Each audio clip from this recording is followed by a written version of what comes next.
A huge Friday night followed by a huge weekend awaits in Big Ten basketball. We are back on the 10 to help preview it all for you and give you some best bets along the way. I'm your host, Greg Wadell, joined as always by Doug Kezirian. Troy Macker will join us later in the show, and we've got plenty to get to, headlined, of course, by that Michigan State game tonight. But first, please remember that we have an amazing weekly college basketball profit boost promotion for you. Bet Rivers is giving out college basketball profit boosts from 20% to 50% throughout each week for live wagers on Tuesday, same game parlays on Wednesday, and regular parlays on Thursday. You don't want to miss it. See the Bet Rivers app for more information. Before we get into 5 huge games this weekend, I do think with so much movement expected at the end of these 2 days, it's a good time to pulse check some Big Ten futures. Maybe look for value before these games are played this weekend. We have 4 teams tied atop the league at 9-1 in the conference. Michigan just played Nebraska and has Michigan State tonight.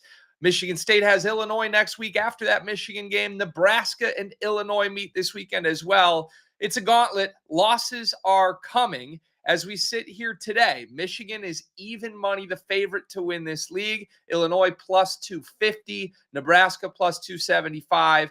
Michigan State, while tied in that 4-team four-way tie, is 7-1 to win this conference. If you wanted to go outside that top 4, I would listen to a case for one additional team, but we'll see if Doug has any ideas. Doug, are you firing at any of these teams where they're currently at right now? The other day we talked about UCLA 200-1.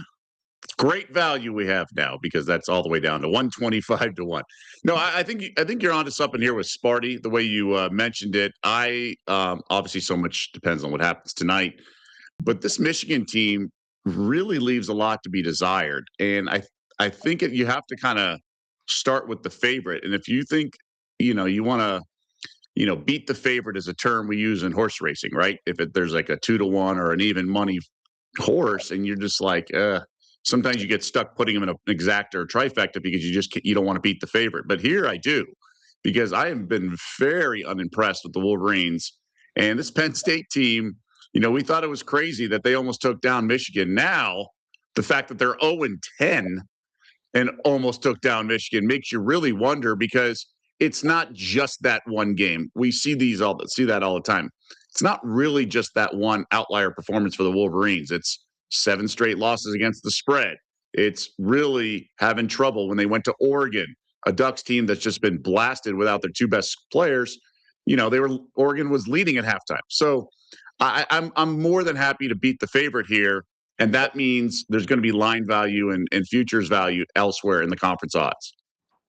Yeah, I think you look at Michigan right now, Yaxel Lendeborg has not been right. He's shooting 16% from 3 in conference play, and they haven't covered in 7 consecutive games. That's obviously nuclear disaster bad. At the same time, they are tied for first in this league. They're 19-1 overall. If this is their bad, it's still pretty damn good. But I do think if you're looking for value in terms of futures betting, you can't bet Michigan right now, even if it is even money and that feels better than it did a couple weeks ago. You've got to look for something you think is going to sizably shift. And with respect to Illinois and Nebraska, who meet this weekend, it's going to be an incredible game to watch and bet on. I just wouldn't touch either team under 3-1. I think you could look at 2 teams here, one being Michigan State, 7-1. I threw that out on the Wednesday episode of this show. I still like it. I expect them to have a great chance to beat Michigan. We'll preview that game in just a moment. But I think that's going to move if they do take care of business in their home court, possibly put them right around 3-1 or less, and you're firing at the right time. I also want to float a true long shot here, and this team has been sliding, of course. They've also seen their odds just get nuked. I think they were almost 10 or 15-1 a couple days ago, now all the way down to 40-1 to win this conference. I am, of course, talking about the Purdue Boilermakers. Let me give this pitch quickly. They're 7-3 at the midway point of the league. They have lost 3 straight, although if you look at those 3 straight, they led UCLA by 5 with 2 minutes left. They led Illinois by 5 with 4 minutes left, and 46 points from Keaton Wagler was what did them in. And then a really stinky performance against Indiana where they sort of let this snowball. They have this stretch of the schedule upcoming here. They've had 4 nights off since the Indiana loss. They go to Maryland. That should be a sizable win. Then they have a full week off. They get Oregon in Mackey Arena. That's a win. If this team can, one, get healthy, remember Mick Cronin called out that Trey Kaufman-Renn looks like he's playing through injury. I think Braden Smith's been a little banged up. It would not be crazy to see them rattle off 10 straight wins in this league, especially when you consider the fact they get Michigan State and Michigan both at home and don't have to go to road venues against those two teams. Now, we looked at Michigan State a year ago, right around this point at the beginning of February. They lost 3 of 4 games when they went on that West Coast trip.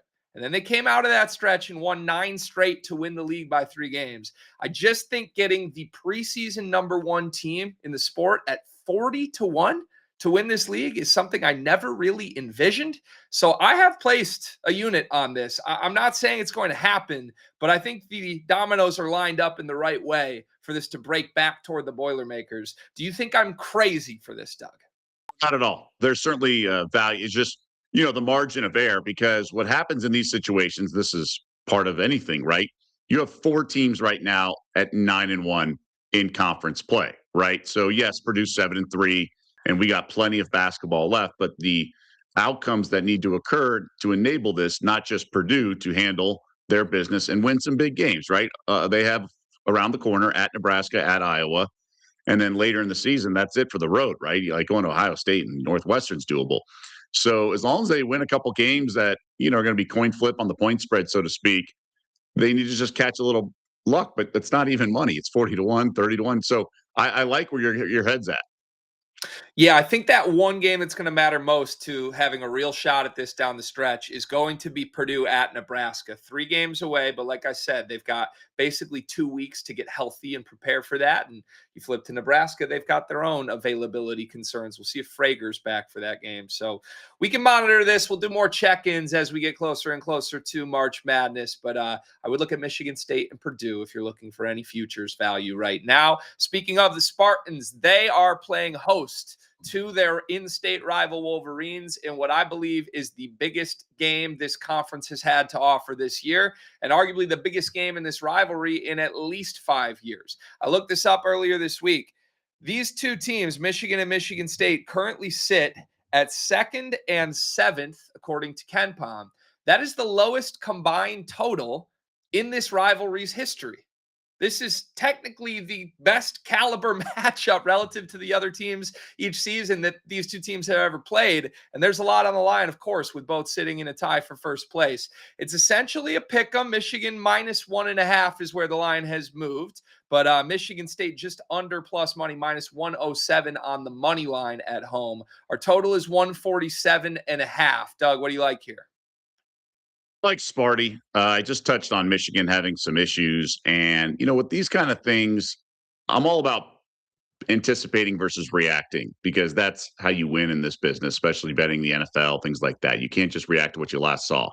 But this is not just a couple games, Often you want to do that off a couple losses, returning home, things along those lines. But this Wolverines team, I mean, it's actually better the more they win while playing this way.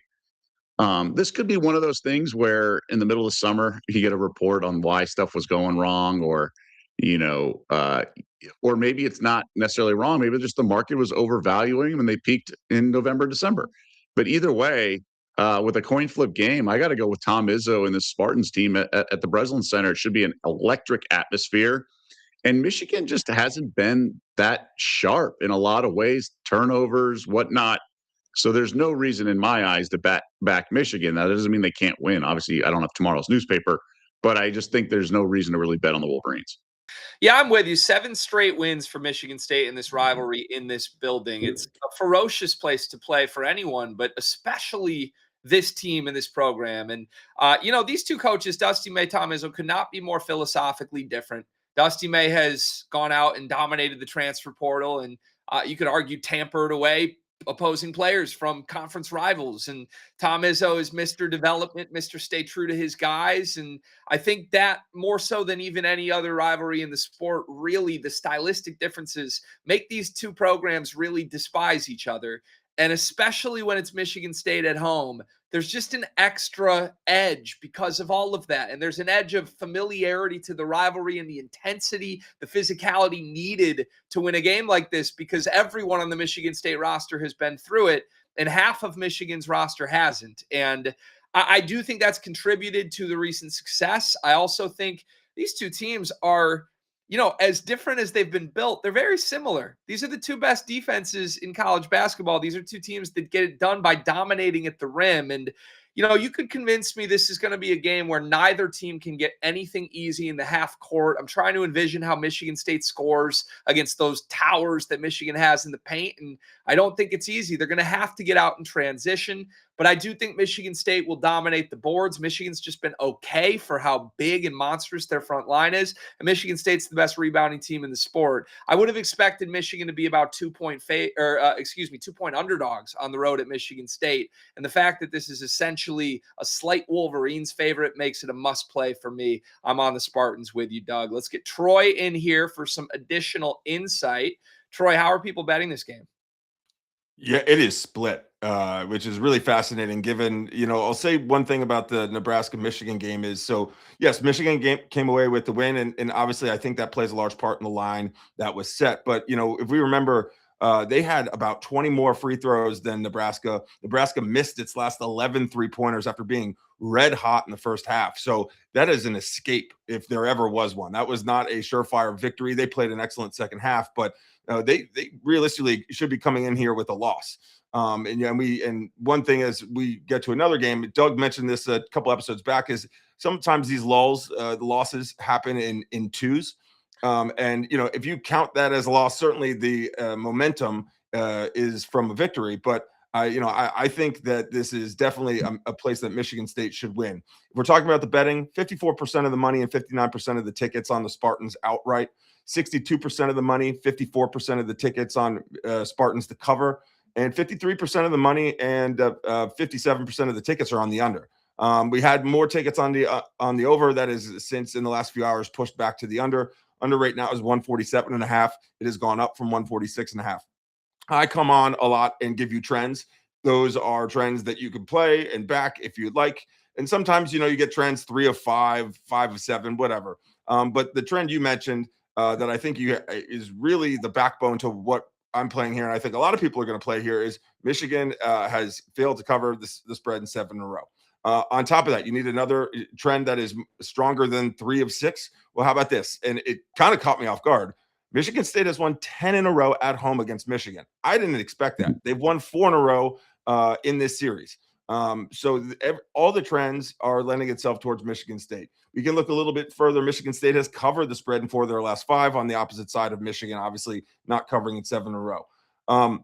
Now, for the total, this is interesting because these two teams couldn't be any more different from tempo. Michigan State's like 280 in tempo, and Michigan is 12th in tempo. So what are we thinking on the over-under here? Obviously, betting is split. It's, and anytime it's around 50 or 60% to either side, I think that's an underplay. Each of Michigan's last 5 games have gone under the total points line. 7 of Michigan State's last 8 games have gone over the total points line. Now, when you look at that, Michigan is usually playing at a higher total than Michigan State. So what that tells me is I think this is a pretty accurate number. I think the tempo is going to play a role, and turnovers could as well. Michigan State does like to get up and run. Cohen Carr is the best dunker in the country. They're going to try to feed him. So I'm just really fascinated by this matchup because of a lot of different aspects. The tempo, the size.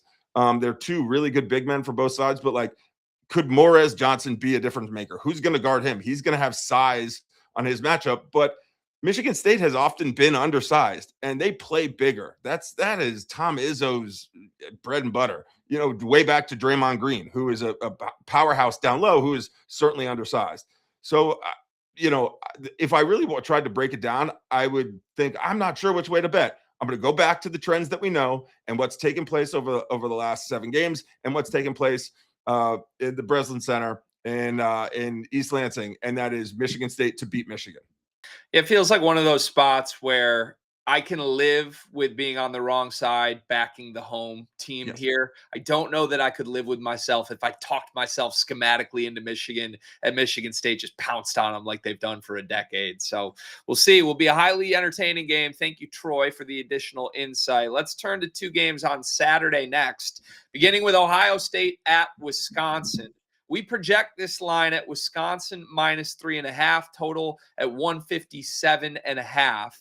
And these two teams separated by just one spot, according to Ken Palm. Two teams that I think are trending slightly inside of the NCAA tournament bubble, but I think a loss in this game could shift that. There's some pretty serious implications early in the season for both sides here. The Kohl Center could play a big factor. Doug, what do you think? You can find Wisconsin's offense, let me know, because this was a team that was lighting it up, pushing the century mark, albeit against Rutgers and Penn State. But still, the offense did not look nearly as clunky as it has the last couple games, both at home against USC and Minnesota. They escaped the Minnesota game with a late flurry. Now, they looked like they were going to escape last Sunday against the Trojans, up 12 in the second half, but then they went silent. So, I want to bet on a bounce back. It's probably a good spot to back the Badgers. This Ohio State team's been a really tricky one to figure out. I don't know what I'm getting any which day. Now, not that I know what I'm getting with Wisconsin, but this is a team that is just not all that impressive on the road, and they've only played sort of the bottom tier on the road, except for going to Chrysler Arena. They played Rutgers, Oregon, and Washington. So I have a feeling this could be a beatdown. I like the Badgers here. Yeah, I'm on the Badgers as well. A fun little exercise I like to do with these sort of, I don't know, similar caliber teams, maybe the home team's favored just because they're at home. I like to play a game of, can blank head coach go on the road and beat blank head coach? Would I ever bet on Jake Diebler to beat Greg Gard at the Kohl Center? I don't think I would. I just don't think I would. We have seen this Ohio State program for three consecutive years have a talented offense that doesn't play any defense, that just can't win these games, quite frankly, that is good enough to win every high leverage spot that they play, but repeatedly shoots themselves in the foot by not having answers on the defensive end. And I think that's going to matter, especially against a Wisconsin team, to your point, that is so inconsistent, but seems to find more answers in front of that home crowd. Look, Wisconsin's back was really against the wall against Minnesota earlier this week. Again, in the Kohl Center, a spot they never should have fallen 18 points down. But I was impressed with how they responded. Nick Boyd and John Blackwell made huge plays in the second half to ultimately keep their season alive. And I'm hoping they come out with a little more desperation against the Buckeyes. But I have to be on Wisconsin at home here just because we've seen that team in this spot find success so much more than we have seen Jake Diebler's side in recent memory. Let's turn to another game on Saturday next. And I think this is going to be my favorite play of the weekend here. Indiana on the road to UCLA. We have the Bruins -3.5. Our total at 143.5. Doug, what do you think? A really strong performance from the Hoosiers. Nice atmosphere at Assembly Hall on Kirk Zignetti night as they honored the football team winning the national championship. And UCLA, though, starting to play better as well. Just had a scrimmage in Eugene against the Ducks. I was really pleased to see UCLA start strong. You just get up big early on. Didn't play with their food at all, and that got you a nice best bet win, Greg. And we got there with the under as well, despite a little flurry at the end. It got a little hairy, but we got home with a double best bet win on the same game. I like the Bruins here. I'm not going to overreact to how well Indiana played in that game. I think the Hoosiers get up for their rival. Like I said, it was a special evening there in Bloomington. I think this is a different ask. We know about the travel spots in this conference. It leaves a lot to be desired. I just think UCLA's finding its groove. And I like IU in terms of their coaching staff, where the program's headed. I'm kind of surprised they don't have more wins by now, but I got to go with Mick Cronin here. Yeah, I am all over the Bruins here. And I think I am going to spoil the end of the show. This is going to be my favorite play, maybe of the season, definitely of the week. I just think this is an all-time spot bet. I'm stunned by the line. I thought this would be UCLA -5 or 6 minimum, and I probably would have played it at -5 or 6. I mean, this is an Indiana team that had 0 top 50 wins on the season, before really taking advantage of a Purdue team that's in a very dark place right now. And that had a pumped up crowd on Signetti championship night. Like, it was a huge moment. No doubt it was a huge moment. Indiana also did not play all that well in that game. It's not like they shot the lights out to beat Purdue. Purdue really has a lot to figure out, even though I'm backing them to figure it out. That was a no-show from the Boilermakers. And now feeling fat and happy, thinking, oh, we just got the big resume boost. Here, go across the country on a 6-hour flight to Los Angeles where Mick Cronin team that's rolling right now has won 3 straight and doesn't have to leave the Pacific time zone for another month is waiting for you. I just think this is exactly what Mick Cronin does. We've seen it for a couple years now, definitely last year, when they get past the portion of the schedule where they have a couple back-to-back trips to the Midwest. They sort of pounce and capitalize. And I think they're right in the middle of that stretch right now. It's exactly what they did last year when they won 7 or 8 straight by impressive numbers. I talked about the Bruins against Oregon earlier this week, and it wasn't the sexiest performance from UCLA, but they jumped all over Oregon early like I hoped that they would. I think this is a team that's taking care of its business right now. Donovan Dent's playing well. And really the one weakness for UCLA that good teams can capitalize on is their front court. But you've got to have guys that can punish the lack of physicality for UCLA down low. Indiana just doesn't. They don't really throw the ball into Sam Alexis or Reed Bailey. Reed Bailey floats on the perimeter for most of these games. So I think this is walking into the lion's den for the Hoosiers. I think UCLA is ready for it, and I'd be surprised if the Bruins don't win by double digits. 2 more games we want to get to here on Sunday here. And can I give some praise to the Big Ten for finally staggering these games nicely enough that we have a few on Saturday and a few on Sunday? I like this. It's Illinois at Nebraska in Lincoln. You may remember earlier this year, Nebraska's first signature win of the season came in Champaign. Now, there are questions. Braden Frager is still questionable. He has not returned since that injury a couple games ago. And Rank Mast was hospitalized for dehydration after the Michigan game. His status is still up in the air, although it sounds like he will return. Regardless, the Cornhuskers are finally getting some love from odds makers here, favored by 2.5 against an Illinois team that is rolling. Doug, what do you think?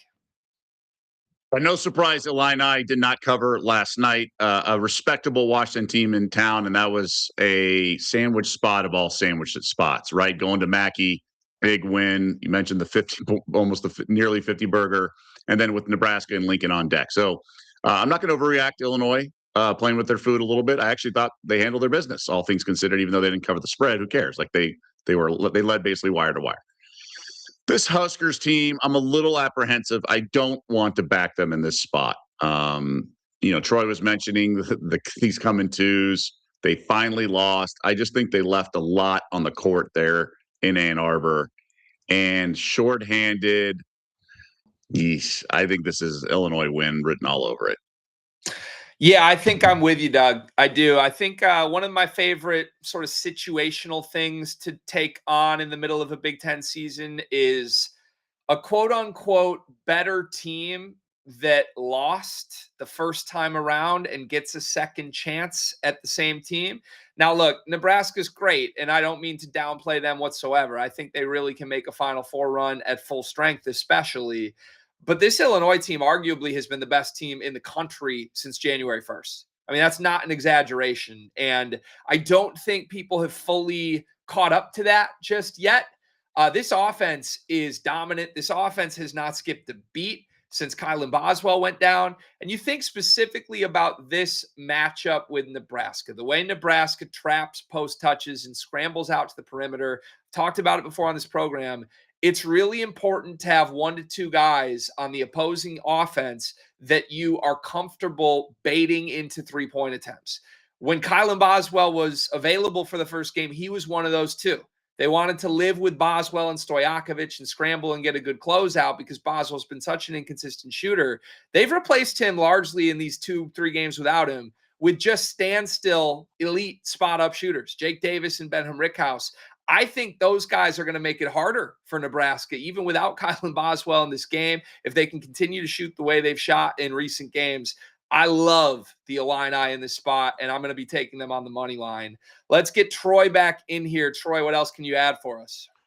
Yeah, the Illini have won 10 in a row since that loss at Nebraska. And Illinois' only losses this year were at Nebraska, who is, I believe, ranked just inside the top 25 at the time, and then neutral court losses to Alabama, who is a top 15 team, and UConn, who's one of the three best teams in the country. To your point, they are one of the most red hot teams in the country. Um, this is a tricky one because I want to get back on Nebraska. The injuries really bother me. But I also, at the same time, when is Keaton Wilder going to hit the wall, the freshman wall? We're getting to that time of year, late January, early February. He scored 68 points in his last two games, and he's going to have to do it again. Now, I think, Mass potentially not playing could be big. Nebraska's not a great offensive rebounding team, and certainly those misses from three-point line really hurt them against Michigan. But here's another thing, and sometimes I talk about the atmosphere. Nebraska's home venue is electric when they're good. And they, certainly Nebraska is not a powerhouse, but since they built it a few years back, it has been very, very loud. I wonder if because of how, good Illinois is, and it's one of the signature victories of the year was at the game at Purdue, is if this Nebraska team with Frager out and potentially Mast out, if they're going to be sitting on their hands, and that won't be as an electric home court as they're used to, because they're nervous, because one loss can turn into two losses, that can turn into three losses. We've seen Purdue do it. We've seen a litany of other teams do it in other conferences. Elite teams do that. Vanderbilt in the SEC was undefeated and they lost 3 in a row. So I'm wondering if this game is going to be a lot of nerves. I think some trends do lend itself towards Nebraska, but in Michigan State, I was all on the trends. Here, I'm throwing the trends out the window, and I would have to lean to the side of Illinois. Although the side I would have a stronger play on is the under. Can Illinois continue to shoot as well as they did at a high pace? I'm not sure. I think Nebraska is really going to want to slow this down and make sure they're playing the type of game they want to because of the injuries. So I would take the under here. If I were to have a strong plan in this game, but I do agree with both of you that Illinois is the side I would be playing. Is there two teams? It's worth mentioning there's a rest advantage here. So yeah, Nebraska ran out of gas in that second half, 0 for 11, as Troy was mentioning in threes, but they're going to have their legs, I think, back. We would think so. That's what's giving me pause at least. Yeah, it's very fair. You got anything to add, Troy? Sorry. No, I was gonna say that's a good point. This is just it's a really tricky matchup. I honestly think this could be an ugly game. I'm hoping it's an excellent Sunday afternoon matinee, but for some reason I just think we could see Illinois not take a step back, but play more of a style of game they played against Washington as opposed to the one they played against Purdue. And Nebraska really needs to find themselves because things can slide in a hurry. And there's been a lot of noise about whether or not Nebraska is elite of the elite, or if they're just a flash in the pan, and whether or not the players listen to that, remains to be seen. But I think this might be Nebraska's most important game of the year.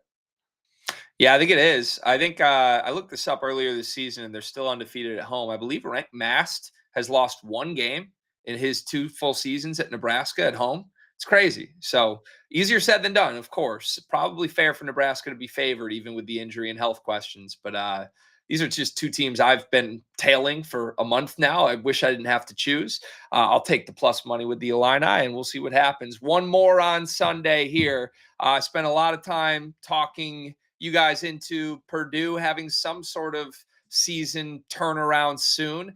Maybe it starts this weekend against a Maryland team that just doesn't have a lot to like right now. Purdue favored by 12.5. That's what we project the line at. We also project the total at 149.5. Do you have anything here, Doug? Yeah, I think Purdue rolls, and I just think it's a good spot to back them. We know about the ebb and flow of a conference season with anyone. We just talked about Wisconsin losing back-to-back games. Well, Purdue, this is 3 straight, and they've had some time to kind of stew, and it is back-to-back road games, but there's time off here. So I think they had the rivalry game after losing at home to Illinois. I think this is a good spot to back them. Usually, old Doug would probably jump on the first half. I don't think we need to. I think they're going to get Maryland's best shot, and I just think they're going to be ready to play, and I think they're going to pull away. I don't worry about a big lead and then the Maryland sort of push back in the second half. I'm just fine here with the game line. And yes, there's always potential of garbage time, but I don't think scrubs are in when it's 14, maybe a minute to go. That happens, but usually not. Yeah, I look at what Purdue has struggled with in this 3-game stretch. It's been a lot of teams that love to shoot the three. And I don't think Maryland qualifies as that. Now, Diggy Coit, we know, can pop off for 40 points any given night. We've seen it. And I do think he can cause some problems for Purdue. But really, the actions that have caused Purdue serious issue have involved stretch fours and fives that can get out and shoot. And then they're scrambling and overthinking, oh, we need to switch everything with Trey Kaufman, Ren, and Oscar Clough.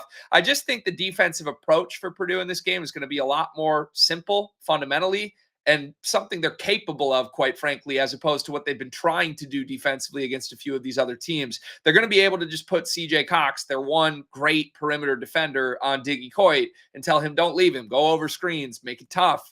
He's had good games defensively this season against some of the best guards in the country. You think back to what he did against Christian Anderson at Texas Tech. They've just gone away from that against teams that have shooting everywhere, but Maryland doesn't qualify. It's not going to be on my card just because I want to see Purdue officially have that we're back game before I'm betting it. But given the fact that I'm invested in a future with Purdue, I'll be rooting for this to happen, and I think it's more likely than not. Let's get Troy back in here one more time for us. Troy, do you have anything else on this game? Yeah, so Maryland has been playing to the overs as better as any team in the Big Ten. 13-7 to the over, and it's interesting that a team that is this bad is plays to the overs. And now their defense is dreadful, but as we saw, and maybe it's an outlier because they were at Michigan State, but that was a pretty high over for a Michigan State game. Maryland scored 48 points, and the over still hit. Now they gave up 91 points.